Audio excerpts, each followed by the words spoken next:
सृष्टीचा वाली पांडुरंग परात्मा ज्याच्या एका दर्शनासाठी साक्षात चंद्रभागेच्या तीरावर वारकऱ्यांचे महापूर लोटतात, तो आषाढी एकादशीचा पवित्र सोहळा अवघ्या काही दिवसावरच आलाय. कोट्यावधी लोकांच्या ओठावर एकच नाम असतं, ज्ञानोबा तुकाराम पुंडलिके वरदान जय हरी विठ्ठल. पण थांबा एका मिनिटासाठी, स्वतःला विचारा, तुम्ही दरवर्षी आषाढी एकादशीचा उपवास करता, मने भावे पूजा करता, जागरण करता, पण कधी तुम्ही विचार केलाय का, वर्षानुवर्ष उपवास करूनही तुमच्या आयुष्यातील आर्थिक संकट, मानसिक तणाव आणि घराची दारिद्र्य व्यवस्था का संपत नाही? का काही लोकांच्या उपवासाला फळ मिळत नाही आणि काही लोकांचे व्रत केवळ उपवास म्हणजे उपसंहार म्हणून बनून राहतो? आजच्या या व्हिडिओमध्ये आपण एक अशा गोपनीय सत्याचा पर्दाफाश करणार आहोत जे 99% लोकांना माहीत नाही. आज आपण पाहणार आहोत आषाढी एकादशीचा उपवास नेमका कसा करावा आणि कसा सोडावा. अशा कोणत्या 2 घातक भाज्या आहेत ज्या एकादशीला किंवा पारण्याच्या दिवशी चुकूनही खाल्ल्या तर उपवासाचे संपूर्ण पुण्य जळून खाक होते. उपवास सोडताना तो नक्की कोणता एकच पदार्थ खाल्ला पाहिजे ज्याचा उल्लेख थेट स्कंद पुराणात आढळतो. आणि व्हिडिओच्या अगदी शेवटी एकादशीच्या रात्री करायचे असे 3 गुप्त आणि सिद्ध उपाय जे तुमच्या आयुष्याचे बंदिस्त दरवाजे एका झटक्यात उघडू शकतात. हा व्हिडिओ तुमच्या आयुष्याला कलाटणी देऊ शकतो, त्यामुळे व्हिडिओचा 1 सेकंदही स्किप करू नका, कारण सत्य नेहमी शेवटी उघड होतो. चला तर मग श्री विठ्ठलाचे स्मरण करून या गूढ प्रवासाला सुरुवात करूया. आषाढी एकादशीचा इतिहास, पौराणिक रहस्य आणि शयनीमागचे सत्य. भक्तांनो, आषाढी एकादशीला साधीसुधी एकादशी मानली जात नाही. याला देवशयनी एकादशी किंवा प्रथमा एकादशी असे म्हणतात. पुराणामध्ये वर्णन केल्यानुसार या दिवशी साक्षात जगतनियंता भगवान महाविष्णूचा 4 महिन्यांसाठी क्षीरसागरात म्हणजेच योगनिद्रेत जातात. हा तो काळ असतो जेव्हा चातुर्मासाची सुरुवात होते. या 4 महिन्यात देवशयनी ते देवउठणी एकादशीपर्यंत सृष्टीचे संचालन देवाच्या हातातून काही काळासाठी एका वेगळ्या ऊर्जेकडे जाते. अशा वेळी मानवाने आपले शरीर, मन आणि आत्मा शुद्ध ठेवणे अत्यंत गरजेचे असते. उपवासाचे खरे आध्यात्मिक अर्थ: ओम म्हणजेच देवाच्या जवळ जाणे आणि वास म्हणजे निवास करणे म्हणजेच देवाच्या सानिध्यात मन रमवणे म्हणजेच उपवास. पण आजच्या युगात उपवासाचा अर्थ फक्त साबुदाणा खिचडी आणि बटाट्याचे वेफर्स खाणे असा केला आहे. हे चुकीचे आहे मित्रांनो. शास्त्र सांगते की अन्नाचा त्याग करण्यासोबतच विचारांचा उपवास करणे हे एकादशीचा मूळ मर्म आहे. जेव्हा तुम्ही एकादशीला विनाकारण बोलणे, क्रोध करणे किंवा वाईट विचार टाळता, तेव्हा तुमच्या शरीरातील चक्र जागृत होतात आणि म्हणूनच आषाढी एकादशीचा व्रत अतिशय शिस्तीने पाळले पाहिजे. या 2 भाज्या चुकूनही किंवा खाऊ नका. आता आपण येऊया या अत्यंत महत्त्वाच्या मुद्द्यावर ज्यासाठी तुम्ही हा व्हिडिओ पाहताय. थंबनेलवर तुम्ही वाचले असेल, या 2 भाज्या चुकूनही करू नका. अनेक गृहिणी किंवा व्यक्ती उपवासाच्या दिवशी किंवा उपवास सोडताना म्हणजेच पारण्यांच्या दिवशी स्वयंपाक करताना काही अशा गोष्टी करतात ज्या शास्त्रात पूर्णपणे निषिद्ध आहेत. जर तुम्ही या चुका करत असाल तर सावध व्हा. तर भाजी क्रमांक 1, वांगे. शास्त्रीय आणि धार्मिक कारण: धर्मग्रंथामध्ये वांग्याला अत्यंत तामसिक मानले गेले आहे. एकादशीचा दिवस हा सात्विक ऊर्जेचा दिवस असतो. या दिवशी शरीरात आणि मनात कोणतीही तामसिक ऊर्जा प्रवेश करू नये असा स्पष्ट नियम आहे. जर तुम्ही एकादशीच्या दिवशी किंवा उपवास सोडण्याच्या दिवशी म्हणजेच पारणाला वांग्याची भाजी केली किंवा खाल्ली तर त्यामुळे शरीरातील पित्त प्रकोपित होते, मनाची एकाग्रता भंग पावते आणि सर्वात महत्त्वाचे म्हणजे त्या व्रताचे सर्व पुण्य नष्ट होते, असे महर्षींनी सांगितले आहे. भाजी क्रमांक 2, मुळा किंवा कांदा लसूण युक्त भाजी. शास्त्रीय आणि धार्मिक कारण: मुळामध्ये तिखट आणि तीक्ष्ण गुणधर्म असतो. मुळा खाल्ल्याने शरीरात रजोगुण वाढतो. एकादशीच्या दिवशी मन शांत, संयमी आणि विठ्ठलभक्तीत लीन असणे आवश्यक असते.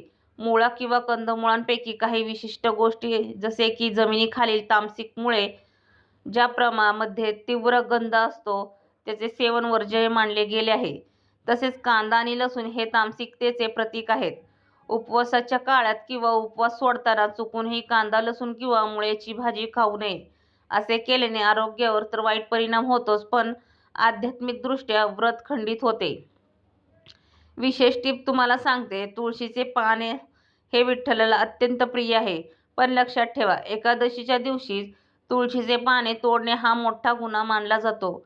त्यामुळे एकादशीच्या आदल्या दिवशी दशमीला तुळशीचे पाने तोडून ठेवावीत. एकादशीला तुळशीला हात लावणे किंवा पाने तोडणे पूर्णपणे वर्ज्य आहे. आता उपवास सोडण्याचे म्हणजेच पारणाची अचूक शास्त्रोक्त पद्धत. उपवास करणे जितके महत्त्वाचे आहे तितकेच किंवा त्याहून अधिक महत्त्वाचे ते योग्य रीतीने सोडणे हे आहे. अनेक लोक उपवास सोडण्याच्या घाईत काहीही खातात आणि पोट बिघडवून बसतात. पण शास्त्रात पारणा करण्याचे अतिशय कडक आणि वैज्ञानिक नियम सांगितले आहेत. पारणा कधी करावा? एकादशीचा उपवास कधीही एकादशीच्या दिवशी रात्री सोडायचा नसतो. एकादशी संपल्यानंतर दुसऱ्या दिवशी म्हणजे द्वादशी तिथीला सूर्योदयानंतरच उपवास सोडला पाहिजे.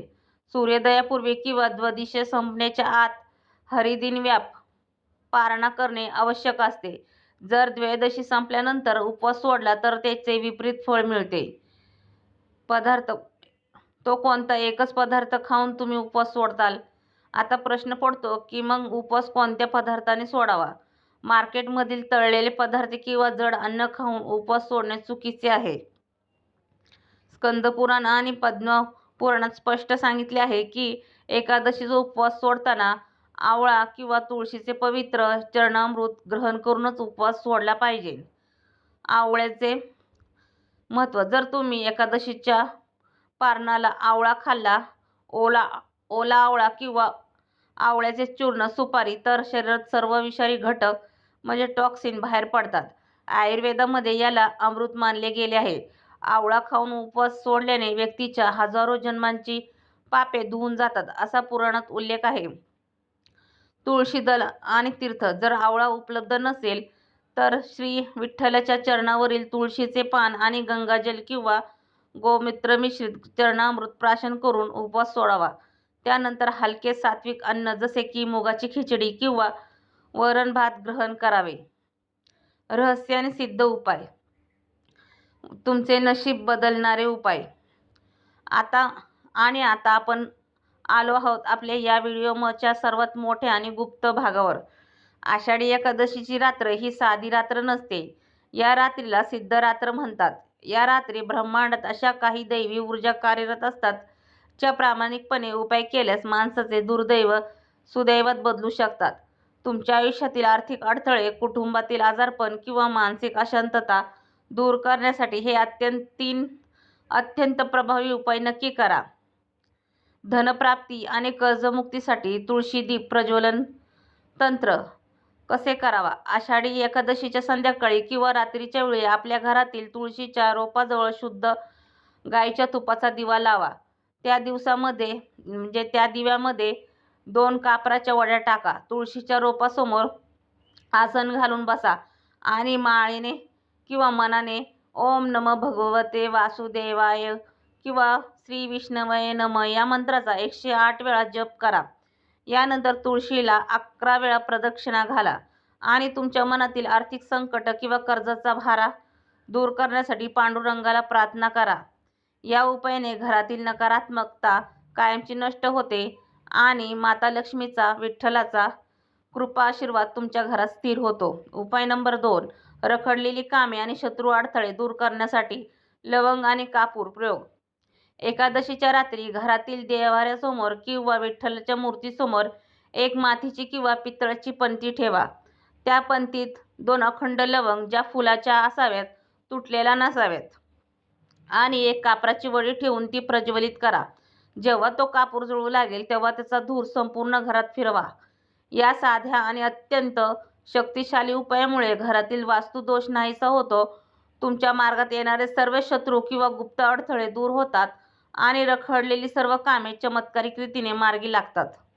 उपाय नंबर 3. आरोग्य, सुख आणि शांतीसाठी चरणामृत आणि जलकुंभ प्रयोग कसे करावे? एकादशीच्या दिवशी सकाळी किंवा एका तांब्याच्या तांब्यात किंवा कलशात शुद्ध पिण्याचे पाणी भरा. त्यात तुळशीचे 2 पाने आणि 1 चिमूटभर हळद टाका. हा कलश विठ्ठलाच्या फोटोसमोर किंवा मूर्तीसमोर झाकून ठेवा. दुसऱ्या दिवशी द्वादशीला सकाळी हा कलशातील पाण्याचा प्रसाद घरातील प्रत्येक सदस्याला प्राशन करायला द्या. थोडे पाणी संपूर्ण घरात शिंपडा. या उपायामुळे घरातील सदस्याचे आरोग्य सुधारते, दीर्घकालीन आजार दूर होतात आणि कुटुंबात अमाप प्रेम, ऐक्य व शांती नांदू लागते. भक्तांनो, आषाढी एकादशी हा केवळ सण नाही, तर तो आपल्या अंतःकरणाला शुद्ध करण्याचा सुवर्ण योग आहे. या व्हिडिओमध्ये सांगितलेले नियम पाळा. त्या 2 भाज्यांपासून कटकक्षाने दूर राहा. आवळ्याने उपवास सोडा आणि हे गुप्त उपाय श्रद्धापूर्वक करा. तुमचे आयुष्य बदलल्याशिवाय राहणार नाही. जर तुम्हाला ही माहिती मोलाची वाटली असेल तर कमेंट बॉक्समध्ये भरभरून लिहा, जय हरी विठ्ठल किंवा पंढरीनाथ महाराज की जय. हा व्हिडिओ तुमच्या प्रत्येक आप्ताला, मित्राला आणि नातेवाईकाला आवर्जून शेअर करा, जेणेकरून त्यांच्याकडूनही उपवासात कोणतीही विहित चुकीची कृती घडणार नाही. चॅनलवर नवीन असाल तर आत्ताच सबस्क्राईब करा. असेच रहस्यमय आणि आध्यात्मिक सत्य आम्ही तुमच्यासाठी घेऊन येत राहतो. तोपर्यंत हसत राहा, भक्तीत मग्न राहा. रामकृष्ण हरी.